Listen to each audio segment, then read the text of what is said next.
In this example, we are given a data table where the input row is time in seconds and the output row is height in feet of a golf ball. And we're asked to use quadratic regression on our calculator to generate a mathematical model for this situation. It will be a quadratic model. So let's go to our calculator and go to the Stat menu, Edit. I want to clear out anything I have in a list. So I'm going to scroll up to the header of the list, click Clear, and then Enter, and then go over to the next one and do the same thing, Clear, and then Enter. I recommend you pause the video and enter your data from the table here, then double check your results with the video once you're done. Once your data are in L1 and L2, you're going to go back to the Stat menu and scroll over to Calculate, and we're going to go down to number 5, Quad Reg, so quadratic regression. Hit Enter, and then hit Enter several times to get down to Calculate. Hit Enter, and that should give us our result. So we can write our function here, our quadratic regression model function, as h of t equals a, which is negative 15.79, let's round to 2 decimal places, and that's x squared. Actually, let's make that t squared plus 95.81 times t plus 1.6. So there's our quadratic regression model. Part B, use your model to predict the height of the golf ball at 5 seconds. So we are going to evaluate h of 5. So we're just going to replace t with 5. Everywhere there's a t and h of t, we replace it with 5. And if you compute that on your calculator, you're going to get 85.9 feet. And how does that compare to the value in the data table? After 5 seconds, the table says our height is 87 feet. So the model at t equals 5 is close, but less than the table value. Okay.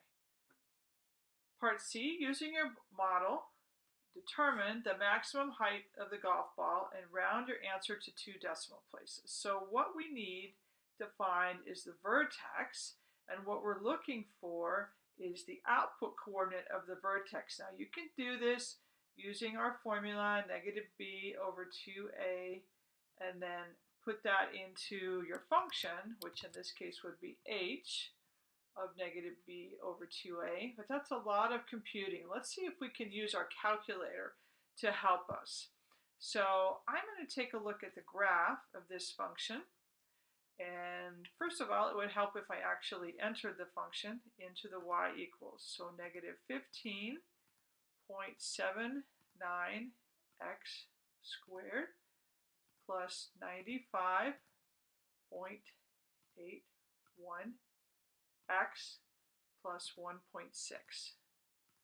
And I'm going to need to adjust my window. I'm going to make that 0 to 10. 10 is good. And then 0 for y min up to 150. And I'm looking at the table values to help me decide. I see my outputs go up to 148. So I'm going to make y max 50. So let's see what we have here.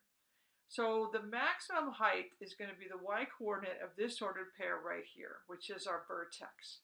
So if I go into second calc, number 4, notice there's a maximum. So my first part the calculator is going to ask me for is the left bound. So see how the cursor is moving? I need to move it to the left of the vertex just a little bit. Then I'm going to press enter. Now it's asking me for the right bound. I'm going to move the cursor back across so it's to the right of the vertex. See it moving there. Press enter and then press enter again, and that should give me the vertex. So the vertex then is at 3.0, and let's see how many decimals we want here. Let's do 2 decimals. And then 146.92. So the maximum height of the golf ball, max height of the golf ball is 146.92 feet. For part D, to use our model to determine how long it will take the golf ball to hit the ground, I want to go back to y equals and enter 0. And let's go back to our graph for a second. So the golf ball will hit the ground right here. And what I want to find out is the horizontal intercept, the right-hand side horizontal intercept. So that's why I need to enter 0 as an equation. Then I'm going to go to second calc 5, intersect, and I'm going to run through that process to see if I can find the value here. And indeed, that value is 6.1, 6.08. Let's go with 6.08. So let's write that as, after 6.08 seconds, the ball hits the ground. So our calculator can come in very handy for helping us with the computations and the work involved in these problems. Part E says use your model to determine the practical domain and practical range for this situation. The practical domain is going to involve the input value t, and I'm going to track that between its lowest and highest values. Well, its lowest value is 0 seconds.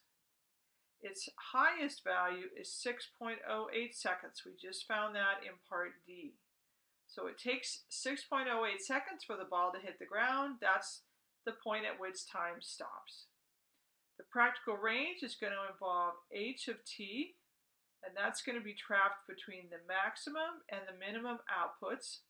Well, the minimum output is the height of the ball when we start, which is at 0 feet. We're assuming it's on the ground, not on a tee. And then the maximum output is the maximum height of the ball, which is 146.92 feet. So this information will help us to identify our practical domain and our practical range.